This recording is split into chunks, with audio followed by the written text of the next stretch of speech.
মৌসুম শুরু হলেও জেলেদের জালে তেমন ধরা পড়ছে না রূপালী ইলিশ। অতিরিক্ত জাটকা নিধনের কারণেই ভরা মৌসুমে ইলিশ শূন্যতা দেখা দিয়েছে বলে মনে করছেন জেলেরা।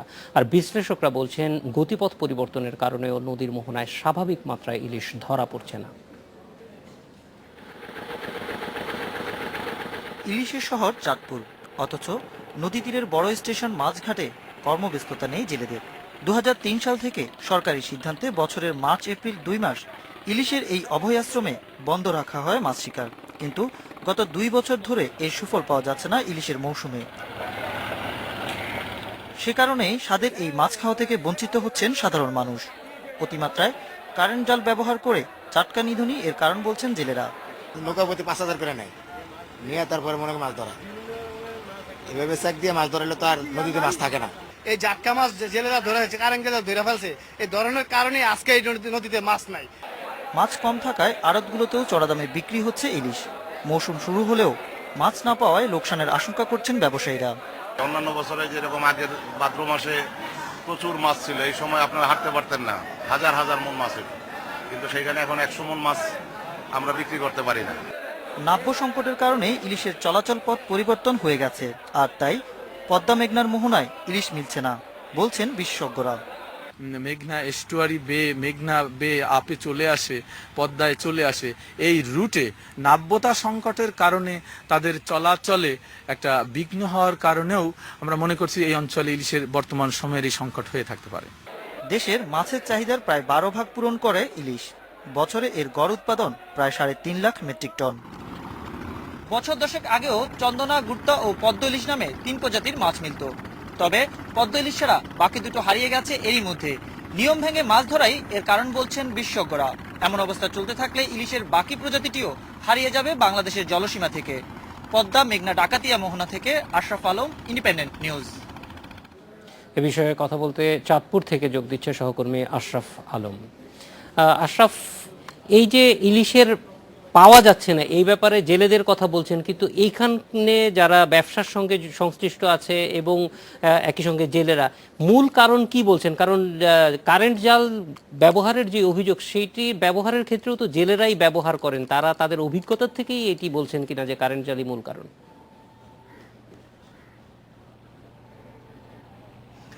আসলে একেবারেই সত্যি বলছেন যে আসলে জেলেরাই কারেন্ট জাল ব্যবহার করেন এবং জেলেরাই অভিযোগ করছেন যে কারেন্ট জালের কারণে তারা মাছ পাচ্ছে না। আমরা মেঘনা ডাকাতিয়ার নদীর অংশে রয়েছি, আমাদের ঠিক সামনেই মেঘনা, পদ্মা এবং ডাকাতিয়ার যে মোহনা সেটি। জেলেরা যেটি বলছেন যে এই বছরের মার্চ এপ্রিল এই 2 মাস মূলত মাছ ধরার জন্য নিষিদ্ধ সময়, অর্থাৎ ইলিশের অভয়াশ্রম কিন্তু এই যে মোহনাটি রয়েছে আমাদের ঠিক সামনেই, এটি কিন্তু ইলিশের অভয়াশ্রম এবং এখানে কিন্তু সামনের অংশতে এই মার্চ এপ্রিল এই 2 মাস মাছ ধরা যায় না। তবে এইবার কিন্তু জেলেরা অভিযোগ করছেন যে এইখানে যে দুটো নৌ থানা রয়েছে পুলিশের চাঁদপুরে এবং পাশাপাশি যে কোস্টগার্ড রয়েছে, তারা কিন্তু তাদের বিরুদ্ধে অভিযোগ তুলছেন এবং যে 40,000-এর মতো জেলে রয়েছেন এই চাঁদপুরের বিভিন্ন উপকূলীয় এলাকাতে, সেই সকল জেলেদের সবাইকে আসলে যে সরকারের পক্ষ থেকে চাল দেয়া সহ বিভিন্ন যে প্রণোদনা কর্মসূচিগুলো নেওয়া হয়েছিল সেগুলো সঠিকভাবে পালন করা হয়নি। পাশাপাশি অনেক জেলে এই সময়তে মোহনা অংশে কারেন্ট জাল দিয়ে মাছ ধরেছেন, এটি তারা অভিযোগ করেছেন এবং বিভিন্ন সময় পুলিশের কাছ থেকে তাদেরকে যখন সেই নিষিদ্ধ সময় মাছ ধরার সময় ধরে নিয়ে যাওয়া হয়েছিল, কিন্তু টাকার বিনিময়ে তাদেরকে আবার ছেড়ে দেওয়া হয়েছে। অর্থাৎ এই সবকিছু মিলিয়েই কিন্তু এখন ভরা মৌসুম শুরু হয়েছে, অর্থাৎ আগস্টের শেষ সময় থেকে সেপ্টেম্বর, অক্টোবর এই সময়গুলো কিন্তু ইলিশের ভরা মৌসুম, কিন্তু সেই ভরা মৌসুমে তারা মাছ পাচ্ছেন না। এবং আমরা যেটি বিভিন্ন জায়গার এখানকার যে আড়তগুলো রয়েছে সেগুলোর চিত্র কিন্তু আমরা খবরে বলছিলাম, এই কারণেই কিন্তু এই অবস্থাটি তৈরি হয়েছে। জাহিদ। আশরাফ আলম, অনেক ধন্যবাদ আমাদের সঙ্গে যোগ দেওয়ার জন্য। এ বিষয়ে কথা বলতে আমাদের সঙ্গে যোগ দিচ্ছেন ঢাকা বিশ্ববিদ্যালয়ের মৎস্যবিজ্ঞান বিভাগের অধ্যাপক ডক্টর মাহমুদ হাসান। স্বাগত মাহমুদ হাসান। আমরা সত্যিকার অর্থে জানতে চাই যে অগাস্টের একদম শেষ সপ্তাহে, যেটা সাধারণভাবে বাংলাদেশের ইলিশের মৌসুমের একটা পূর্ণ মৌসুম বলা যায়, এই বছর একেবারেই ইলিশ ধরা পড়ছে না। এটা আপনারা কিভাবে দেখছেন? জেলেরা যেমন কারেন্ট জালকে একরকম বলছেন যে কারেন্ট জালের কারণেই মাছ কম ধরা পড়ছে, এমনি আপনাদের দিক থেকে অন্য কোনো পর্যবেক্ষণ আছে কিনা এই বিষয়টি নিয়ে? এই ভরা মৌসুমে ইলিশ না প্রাপ্তির যে কারণ সেটি এইভাবে সরাসরি বলা অসম্ভব। কারণ এই প্রশ্নের উত্তরের জন্য অবশ্যই গবেষণা করতে হবে।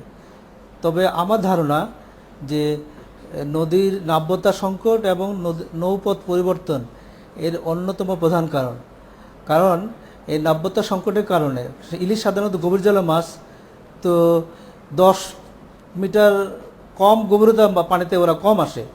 তো এই মাছগুলো হয়তো বা ভারতের হুগলি অথবা মায়ানমারের ওইদিকে মাইগ্রেট করে থাকতে পারে।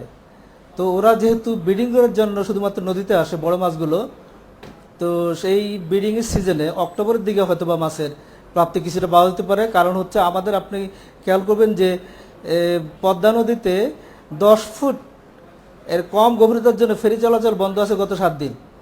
তার মানে হচ্ছে এখানে 3 মিটার পানিও নাই। তো এই কম গভীরতার জন্য ইলিশ পদ্মা নদীতে বা মেঘনায় আসছে না, অর্থাৎ মোহনা থেকে এরা আসছে না আমাদের নদীতে। এবং এদের বিচরণ ক্ষেত্রগুলো অথবা ব্রিডিংয়ের যে স্পট জায়গাগুলো, সেগুলো আমাদের নদীর মোহনা থেকে সমুদ্রের দিকে ক্রমশ পিছিয়ে যাচ্ছে।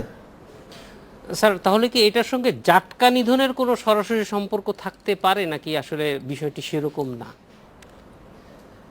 জাটকা নিধন এর সাথে একটা সম্পর্ক তো অবশ্যই আছে। সেটা হচ্ছে যে ছোটো মাছরাই তো বড় হয়ে একদিন মা মাছ হবে।